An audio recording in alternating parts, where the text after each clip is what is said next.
Namaste Sannyasa family and everyone. A very warm welcome to all of you in this daily live meditation session with me, Dhyanse. We're meditating on 112 meditation techniques of Vigyan Bhairav Tantra. Previously, we contemplated upon life as an illusion and the transient nature of this life, of this illusion, this short-lived impermanence that we all experience as life, as illusion.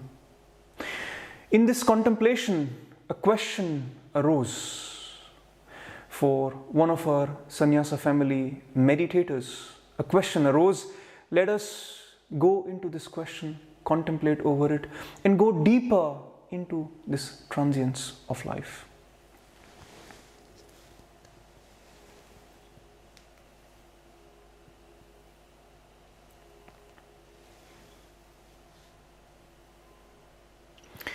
The meditator asks, is meditation preparation for death in showing us how to truly live? Is meditation preparation for death in showing us how to truly live? This idea of preparation, this idea that we are preparing for something, not just death, any kind of preparation. This is a mental idea. This is an idea that arises in the mind. It is something that keeps us always away from the reality. We are always in preparation of something, in rehearsal of something, as if whatever is at a distance, and we have to wait, we have to prepare, we have to rehearse for something in life. Life and death, these are subjects which do not require any preparation, which do not require any rehearsal. This idea is just simply awaiting, simply remaining passive, not jumping into life, not getting into the flow which is there available to us, but rather remaining at a distance in the mind, in the preparation, as if this life, you are not yet ready for it. The moment you are born, the moment you are thrown into life, you are ready for life. There is nothing more needed to be in life. But this idea of preparation towards something always gives you this chance to not fully participate in life, not fully participate in the flow of this energy that is passing by. You're missing something, you're missing this life if you remain in preparation. Move from any kind of preparation to be in the live, to go live every second. Otherwise, you are just for few moments of life in life. Otherwise, you're only living the idea of life, in the preparation of life, in simply just at a distance from life. See that no preparation is needed for life. No preparation is needed for anything that is alive, anything that is of nature, that is of truth, that is of reality. But we remain in preparation. 3 young boys, they were playing with their toys. The first one was playing with a car, a small toy car. The second one was playing with a rocket, with a spaceship toy. And the third one, he was quietly sitting and apparently reading a book. He was hiding a Playboy magazine in a book, in his school book, and quietly reading that, looking at that. The caretaker of these 3 young boys came just wanted to talk to these boys. He said, "So, what do you want to become when you grow up?" The first one said, "I want to be a Formula One driver. Look at me, I'm preparing to be a Formula One driver, and one day I will become the fastest car driver in the whole world." The caretaker asked the second one, "So, what do you want to become when you grow up?" The second one said, "I want to be an astronaut. I want to join NASA, and that's why I'm preparing to go into the spaceship one day, how the spaceship works. I want to be an astronaut and go into space where nobody has ever gone." The caretaker looked at the third one, quietly sitting, reading. He said, "What do you want to become when you grow up?" He said, "I want to grow up. I'm preparing to grow up." Stop preparing for life. Stop preparing for subjects that are belonging to life. You already know how to live. You already know how to be in the subjects of life. Anything that is concerned with life. See that life and death, this question is about death. That is meditation.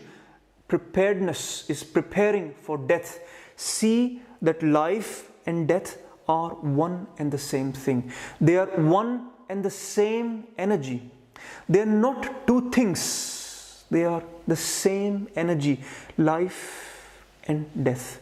We try to hold on to life and we try to run away from death. We try to create this duality. We live this duality. We live this separation of life and death.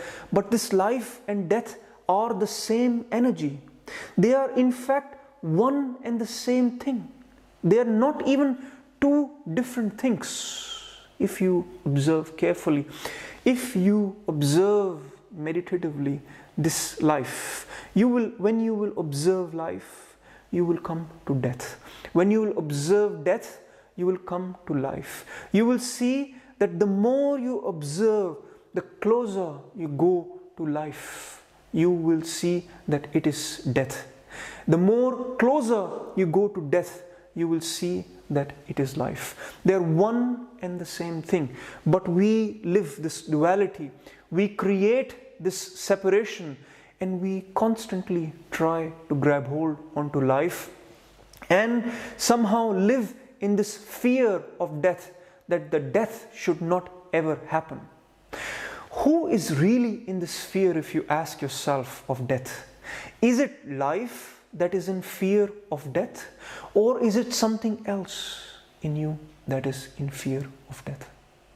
If you will look closer, if you will look in the light of your consciousness, of your awareness, what you will find out is it is not life that is afraid, that is in fear of death.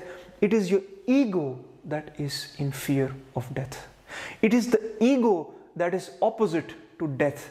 It is the ego that is constantly avoiding death, that is constantly in that process also not accepting life. This ego is what is opposite to life and death. This ego is opposite to life. This ego is opposite to death. Life and death are not opposites. They are one and the same energy. They are one and the same thing.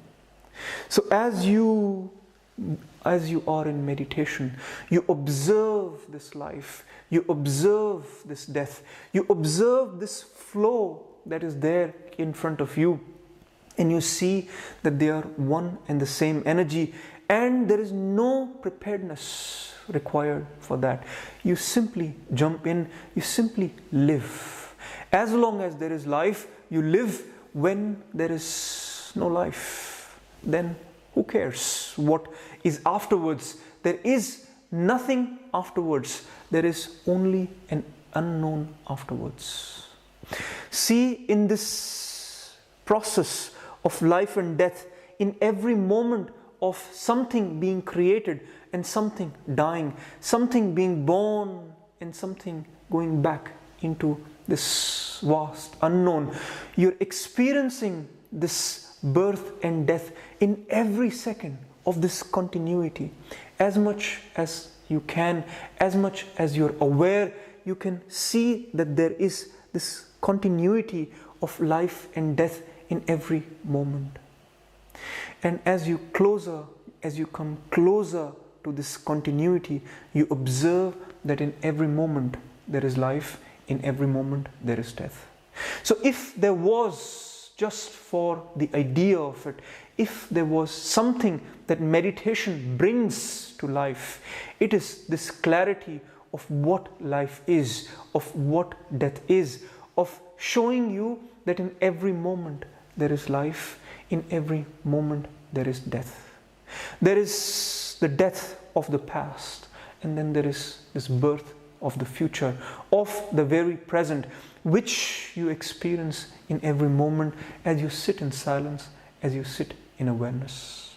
So the only thing meditation does is to take you out of all the rehearsals, out of all what the mind is keeping you busy with, and throwing you back into this flow of life and death that is happening at every moment.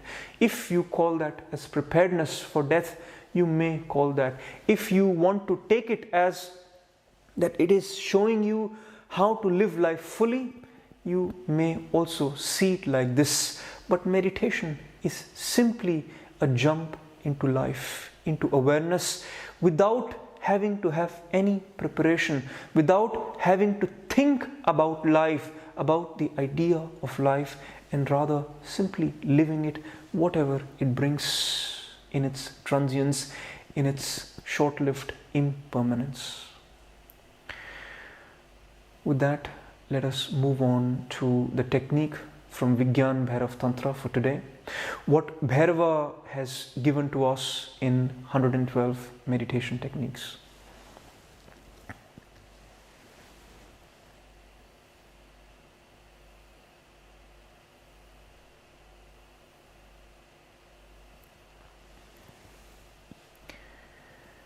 Bhairava says, by freeing the mind of all support, the self becomes one with the Supreme. Let me repeat. By freeing the mind of all support, the self becomes one with the Supreme Self. By freeing the mind of all support. The technique here is to take all the support away from the mind. As you sit in silence and you see that there are 1,001 thoughts, and you are constantly involved, distracted, unable to come out of this thinking process, out of the monkey mind, all you have to do is withdraw your support to the mind. You might be surprised to hear this, because you are holding the mind. It is not that the mind is holding you. You are holding the mind all this time. All this time, while you feel that you are constantly in distraction, in the thoughts, and the thoughts are not stopping. All the images, all the ideas, everything that is going on in your mind is not stopping, and you are trying to stop it. You are in somewhat of a conflict, somewhat of a fight with it. See that you are actually supporting the mind, and you can withdraw that support from the mind. You are holding on to the mind. You are letting the mind to be the governance of your body, of your energies, of your system. It is similar, not exactly the same. It is similar to the governance of the government. We are somehow living an idea that we need authority to govern us. We need authority, a system in place which has authority so that we are all in order. We are living an assumption that without the authority there will be no order. And therefore, for us to live in that order, to live in that authority, we have created this system. Mind is also somewhat similar, where we are under an assumption that mind and the authority of mind is required to create an order in us. But while you are in meditation, you see it's exactly the opposite. No mind is needed for an order of your energies, for an order of your life. You can live without the authority of the mind. You can live in awareness, which is self-regulating, which is self-disciplining. You, in your awareness, in your spontaneity, are always doing the right thing. But the mind gives you this idea that you need someone to control, someone to authorize, someone to say what is right, what is wrong, someone to keep you always under control. And as you give this support away, as you take this support away from mind, suddenly you see mind loses its energy. In the awareness, in the silence of meditation, as you take the support away from the mind, all the thoughts, all the contents of your mind, they lose their energy. Mind loses its shape. Mind becomes no mind. It slowly melts, and you are in pure awareness, in pure consciousness, sitting in silence and life flowing with you, in you, and not at a distance, not as an idea, not as something to be ready for, something to be prepared for. Let us sit in silence in meditation and practice this simple technique where you will just simply withdraw your support from the mind. Whatever the mind does, you withdraw your support from it. Please close your eyes and take a posture that is comfortable for you.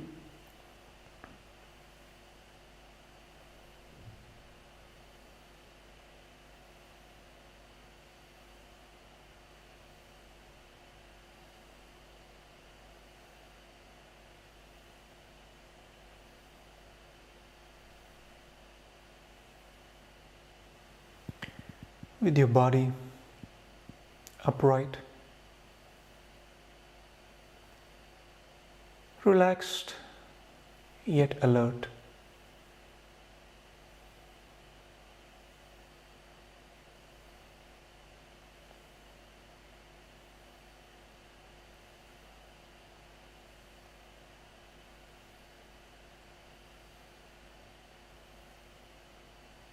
A posture without any support, not leaning forwards, not leaning backwards, nor sideways.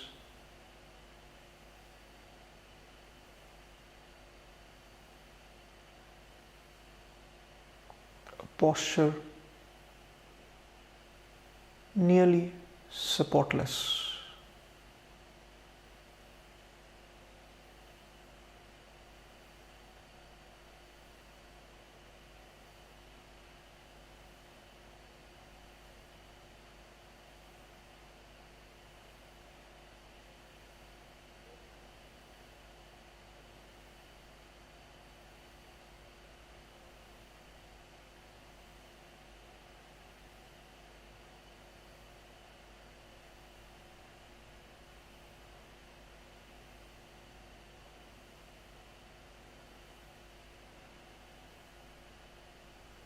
As the body finds a restful posture, awareness inwards,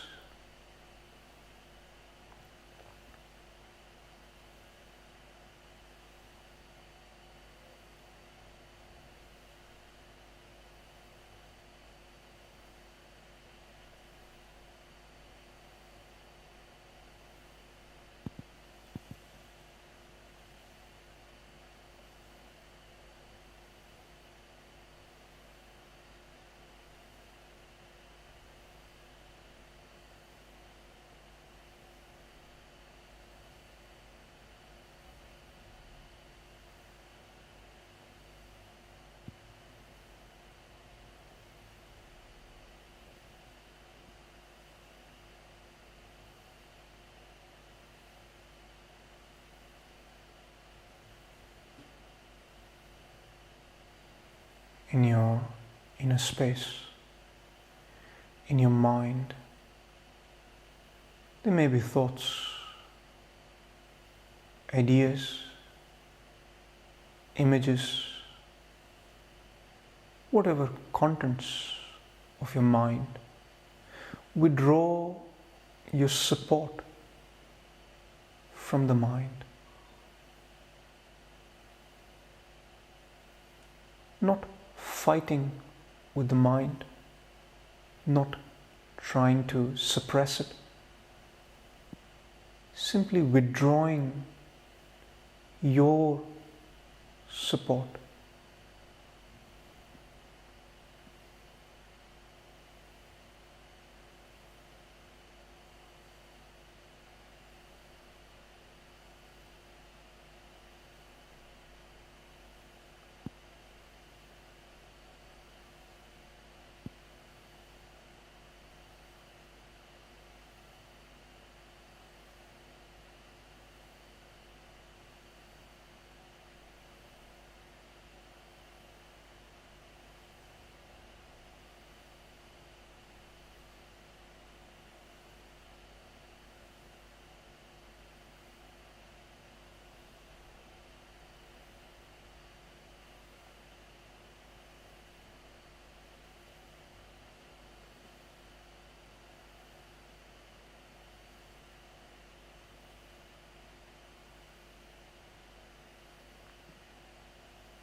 You move in silence.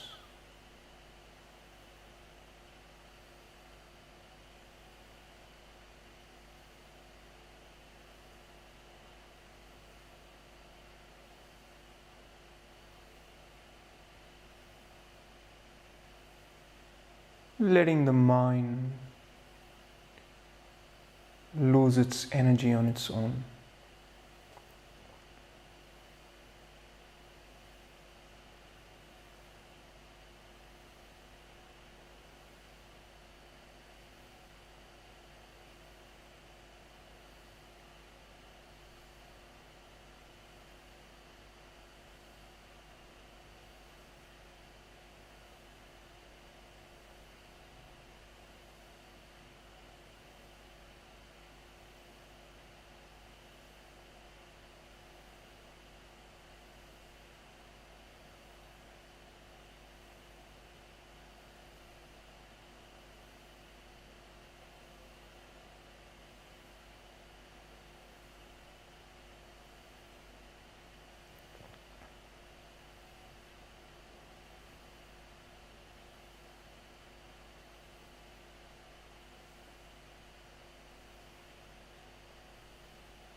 Letting the mind lose its shape,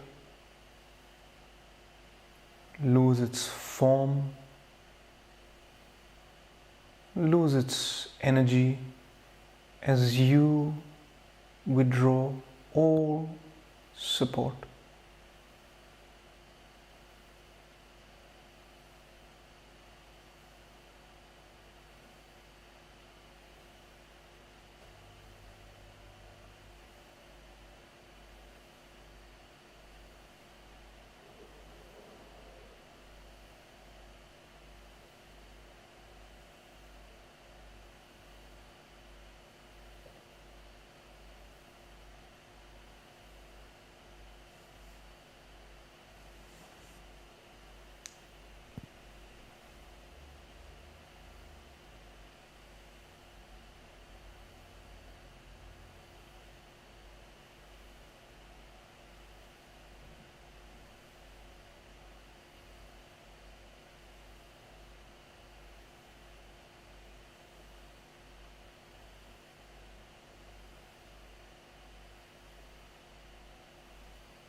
remaining in silence, in awareness.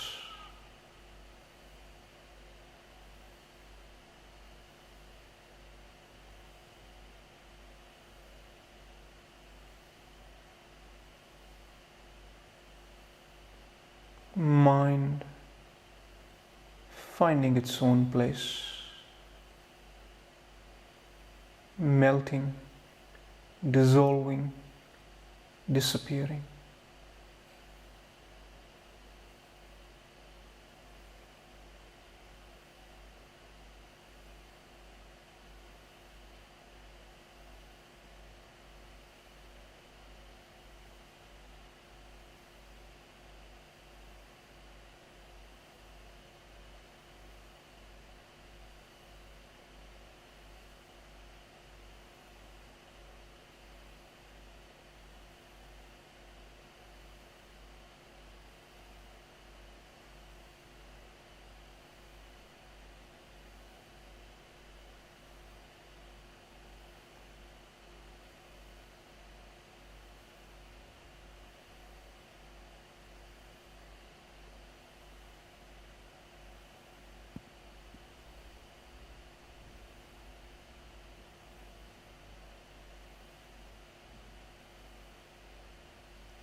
No support to the mind whatsoever.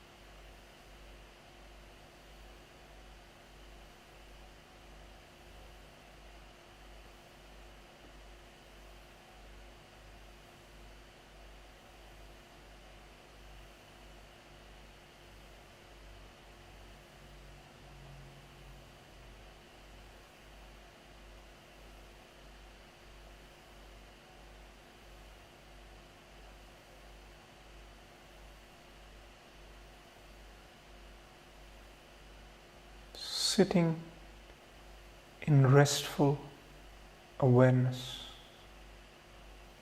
in silence and awareness.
Do not touch the mind. Remain in silence, in awareness.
In this silence, yourself merging in the Supreme Self.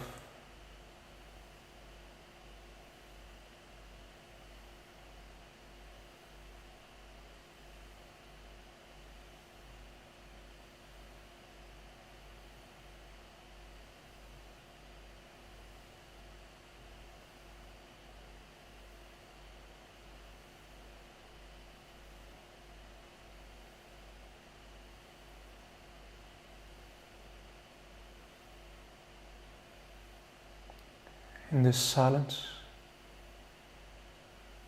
no sense of self, only awareness.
In this silent awareness is life.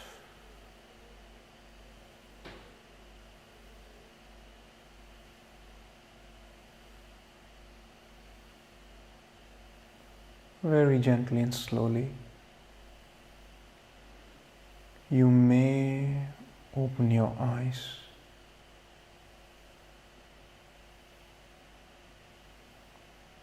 Maintaining this restful awareness, silence, and being in life, not at a distance, in life, in awareness, not in the mind, in awareness.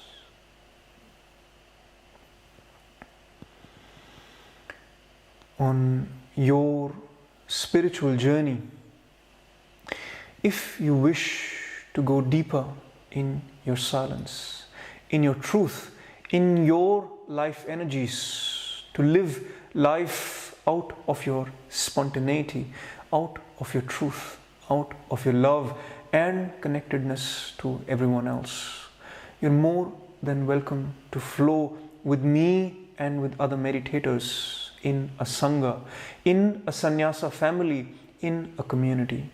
If you wish to do that, please apply by writing me an email with your introduction, with your spiritual journey, with your calling for a community, a sangha, a sannyasa family, and what can you give back. Thank you very much. Namaste.